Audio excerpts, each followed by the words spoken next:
आज की भागदौड़ भरी जिंदगी में हर कोई खुद को एनर्जेटिक, एक्टिव और फिट रखना चाहता है।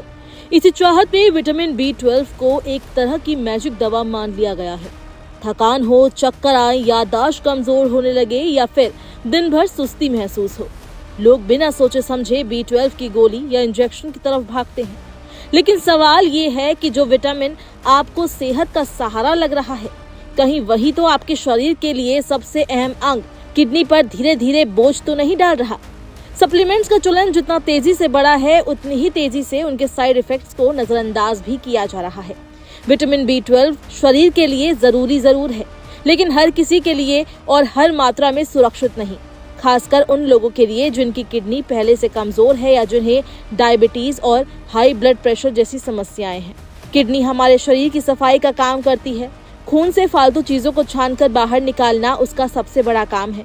विटामिन B12 पानी में घुलने वाला विटामिन है, यानी आमतौर पर शरीर जरूरत से ज्यादा B12 को यूरिन के जरिए बाहर निकाल देता है। लेकिन जब किडनी ठीक से काम न कर रही हो तो यही प्रक्रिया धीमी पड़ जाती है। कनाडा में हुई एक रिसर्च ने चौंकाने वाले परिणाम दिखाए हैं। दरअसल इस अध्ययन में किडनी की बीमारी से जूझ रहे डायबिटीज के मरीजों को B12 और B6 की भारी खुराक दी गई। परिणाम ये रहा कि उनकी किडनी की कार्य क्षमता दूसरों के मुकाबले तेजी से गिरने लगी। इसका मतलब ये नहीं कि B12 सबके लिए बुरा है, लेकिन ये उन लोगों के लिए खतरे की घंटी है जिन्हें पहले से किडनी की कोई समस्या है। आमतौर पर एक स्वस्थ वयस्क को रोजाना लगभग 2.4 माइक्रोग्राम विटामिन B12 की जरूरत होती है। अब जरा बाजार में मिलने वाले सप्लीमेंट्स पर नजर डालिए। कई टैबलेट्स में 500 से लेकर 1000 माइक्रोग्राम तक B12 मौजूद होता है, यानी शरीर की जरूरत से कई गुना ज्यादा। स्वस्थ किडनी इस अतिरिक्त मात्रा को बाहर निकाल देती है, लेकिन जिन लोगों की किडनी कमजोर है उनके शरीर में ये विटामिन जमा होने लगता है। लंबे समय तक ऐसा होने पर यह सेहत के लिए नुकसानदायक साबित हो सकता है। यही वजह है कि डॉक्टर बिना ब्लड टेस्ट के सप्लीमेंट शुरू करने की सलाह नहीं देते। आजकल थकान दूर करने, बालों और त्वचा में चमक लाने या जल्दी एनर्जी पाने के लिए B12 इंजेक्शन लगवाना एक फैशन बन चुका है।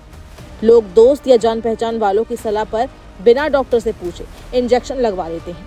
ये समझना जरूरी है कि इंजेक्शन सीधे खून में जाता है और पाचन तंत्र को पूरी तरह बाईपास कर देता है। अगर उम्र बढ़ने के साथ आपकी किडनी पर पहले से दबाव है या आप डायबिटीज या हाई ब्लड प्रेशर के मरीज हैं, तो इंजेक्शन की भारी डोज आपकी किडनी के लिए बड़ा झटका साबित हो सकती है। इसलिए B12 इंजेक्शन को हल्की चीज समझने की भूल ना करें। 50 साल की उम्र के बाद शरीर की भोजन से विटामिन B12 सोखने की क्षमता धीरे धीरे कम होने लगती है। इसी उम्र में किडनी की कार्य क्षमता भी प्राकृतिक रूप से घटती है। ऐसे में बुजुर्गों को सप्लीमेंट लेते समय ज्यादा सतर्क रहने की जरूरत है। हर किसी को हाई डोज टैबलेट या इंजेक्शन की जरूरत नहीं होती। कई मामलों में कम डोज वाली गोली या B12 से भरपूर फोर्टिफाइड फूड ज्यादा सुरक्षित विकल्प हो सकता है। सही डोज का फैसला हमेशा डॉक्टर की सलाह से ही करना चाहिए। अक्सर लोग एक साथ कई दवाएं ले रहे होते हैं और उन्हें ये अंदाजा नहीं होता कि ये दवाएं आपस में कैसे रिएक्ट करती है। डायबिटीज की दवा मेटफॉर्मिन और एसिडिटी की कुछ दवाएं शरीर में B12 के स्तर को प्रभावित कर सकती है। इसके अलावा अगर आप विटामिन B12 के साथ बहुत ज्यादा विटामिन C ले रहे हैं तो ये B12 के अवशोषण में रुकावट डाल सकता है। बिना सोचे समझे सप्लीमेंट्स का कॉम्बिनेशन बनाना नुकसानदेह हो सकता है। विटामिन B12 सेहत के लिए जरूरी है, लेकिन ज्यादा मतलब बेहतर वाला फॉर्मूला यहाँ काम नहीं करता। अपनी दवाओं, डाइट और किडनी की सेहत को ध्यान में रखकर ही कोई भी नया सप्लीमेंट शुरू करें।